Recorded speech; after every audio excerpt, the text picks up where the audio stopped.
Hi team, good morning. Welcome to Janat's View. In this video, I'll be covering Python Package Manager. So if you're a Python developer or if you're learning Python, so you would have come across pip. So pip is a Python package manager. In market, there are other package manager, for example, Conda from Anaconda and pip env and uv. So these are the few package manager for Python. So if you're a front-end developer, okay, so you would have come across npm. So similarly we have a pip here, okay, package manager that we use. Most of the Python developer use it.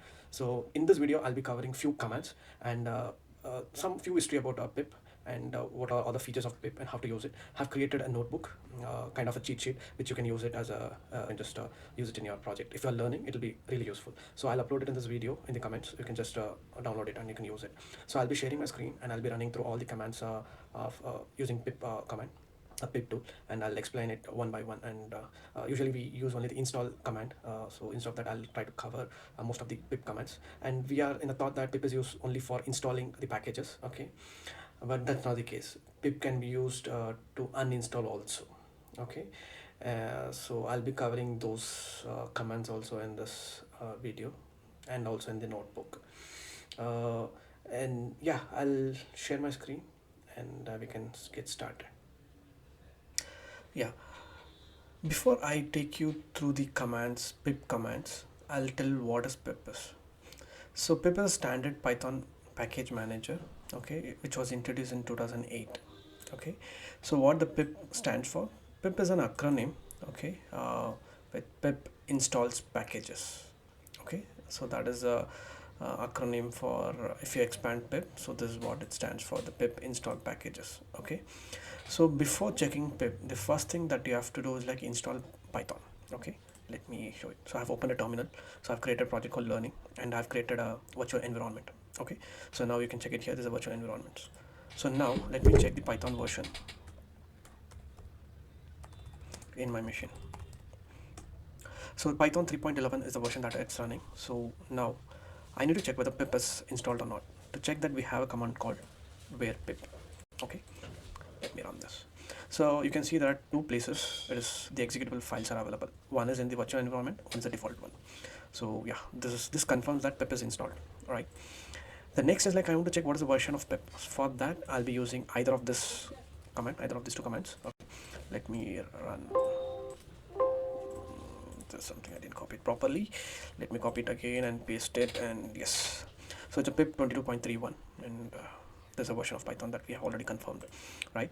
So now, so if you're running in Windows operating system, in case if you face a issue, pip is not recognized as an internal or external command, which means that pip is not installed properly, or it is installed, it is not at all installed in your machine.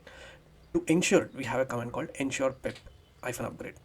So what this command does is it will try to upgrade your pip, okay, or it will try to reinstall. In case if it is not installed properly, it will try to reinstall the pip tool to your machine. Okay, since in my case it is already installed, it will try to ignore my command. Okay, it says already satisfied. That's fine. So if not, try to use this and try to reinstall. Even after running this, if you still face this pip not recognized, please go ahead and reinstall your Python language again. So okay, before I go to the next command, let me take a step back and explain what this pip is. So as I mentioned, as you already know, pip is a Python package manager. Okay, like how JavaScript has npm, Python has pip. So what is the need of pip? See, Python as if you install a Python comes with its own libraries, set of libraries, packages, modules, which you can use for your application development. But there's still a few gaps which Python community identifies, and they develop and they post it in a public forum. So what is the public forum? The public forum is Python package index. Okay, this is a public forum where all the public available or Apache licensed packages are present. Okay, so you can access that and install in your project and you can start using it. Okay, so that is a need for pip. So basically it will try to access the packages which are publicly available in internet and install in your machine.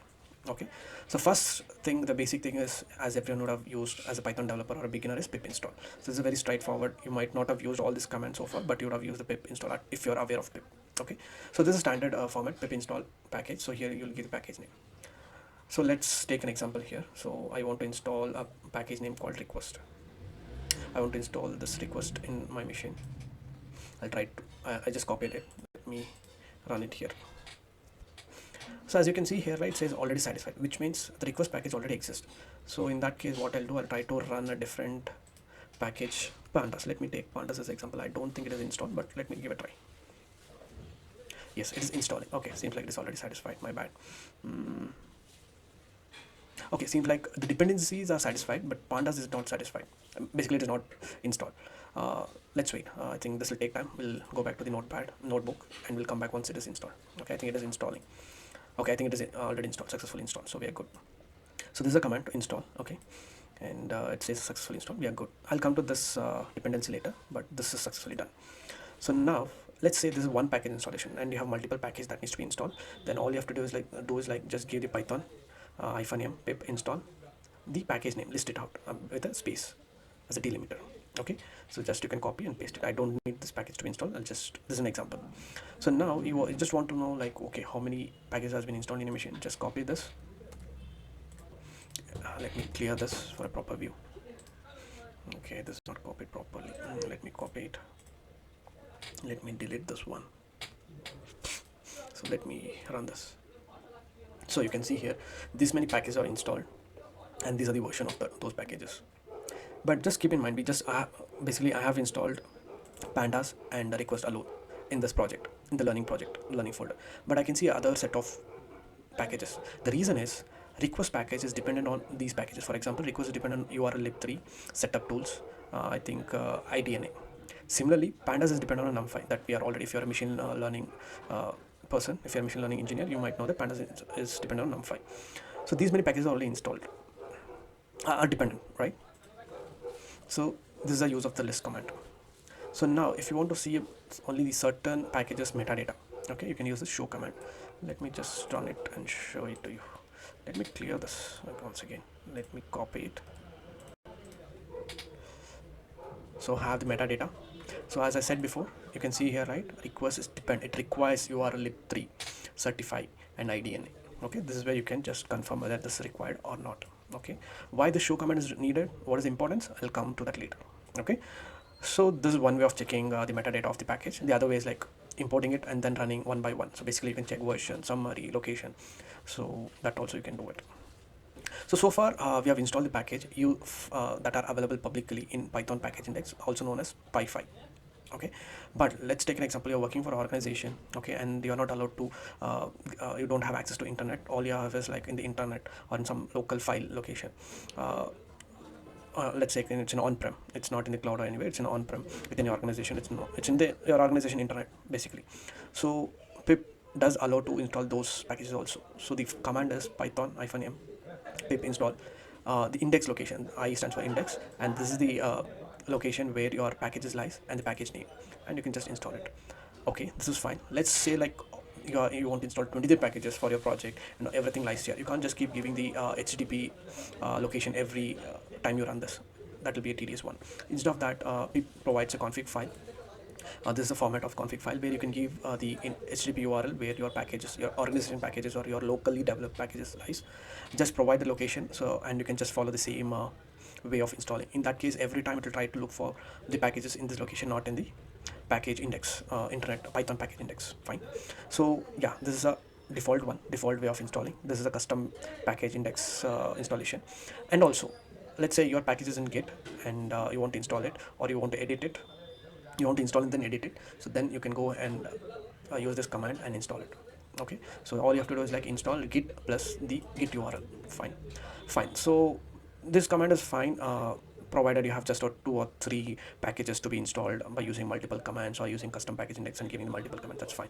But let's say you have a fellow developer who wants to do the same setup, okay, and your packages is crossing more than 20 packages. You can't just use list command, which I have shown earlier here, and copy paste and ask him or her to install. That will be very tedious, and he might miss all the versions whatsoever. So to avoid that, pip provides a freeze command. So what this freeze command does is, let's do it. Let's copy this, clear this, paste it, and run it. Okay, what happened? It created a requirement.txt file. Let me minimize. So as you can see here, this requirement.txt is being created by pip tool, and it lists all the packages and its corresponding version. Okay, so 6 equal to 1.17, urlib3 equals to 2. This is a version that is currently running in my machine. Okay, so all you have to do is just copy this requirements.txt and share it with the fellow developer and ask him to run, him or her to run pip install -r requirement.txt. That's it. One command runs the entire package in his machine. Well, fine, but packages are can be upgraded. They are upgraded on daily basis. So using this equal to operator will be issue. Basically, it never installs a version greater than or less than. Okay, so to avoid that, to have always the latest one, we use greater than equal to. So manually we edit this one. Okay, by default people provide equal to, but if you want, you can just edit it greater than equal to. Okay, and you can use less than equal to, you can use comparison operator sometimes. If you want to use greater than equal to, less than equal to, all this, like how you use for a if condition, you can use it here and you can provide. So this is a sample. This is not a comment. This is a sample how the requirement.txt looks like with the greater than equal to. Once you provide this every time the fellow developer tries to install, the latest version will be installed in his machine. Okay, and you can use the -u which tells to upgrade it. So that is one advantage of requirements.txt. The other advantage is like, see, as a developer, we have to work on different environment: dev, QA, pre-prod, stress. So you can split it out, and maybe dev environment doesn't need the packages that is needed in QA or pre-prod, right? So you can split it, and let's say in dev you want to have some testing packages, you install it, but in QA it's not required. So in those cases you can split it as a different text file and run it with the same command. All you have to do is like just change this txt file with the file name that you have provided and just run it. Fine. So far we have covered all the installation. Let's come to the uninstalling part of pip tool. So as I mentioned before, pip is used for install and also to uninstall. Okay, so it's very straightforward. Just use pip uninstall certify, but you have to be very careful while uninstalling because this could be required by some other packages. So as I showed before, show command. Okay, so let me just run it once again. Yeah, here it is. So this is the show command. Let me pull this and just run it. So as you can see here, I just pull the metadata of show request, and it requires certify urlib3. So now if I try to uninstall urlib3, it might cause issue because it is required by request. So just be careful while uninstalling. If you are very sure, then go ahead and install. So let me uninstall panda, which I installed in this video, right? Let me uninstall it. Let me just write pandas. Okay, it is a super level. Okay, it is at the high level, so it is not required by any other packages within my machine, so I can just go and uninstall it. Let me just. So if you see here, it is still not uninstalled. The reason is it is waiting whether to proceed or not, so I just give y. So now it is successfully uninstalled. Fine, pandas is not there. To check this one whether it's uninstalled properly, or I'm just safe, all I have to do is like use pip list. Let me clear this, paste it. As you can see here, the pandas which was existing before is not there. Okay, so we have uninstalled successfully. That's fine.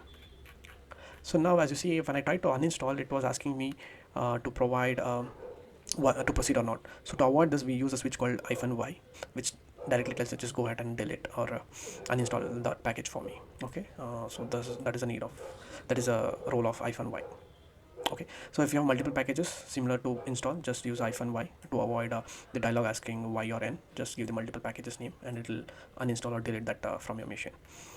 And the other way is like the straightforward way: use the requirements.txt, use -y, just install it, sorry, just delete it from your machine.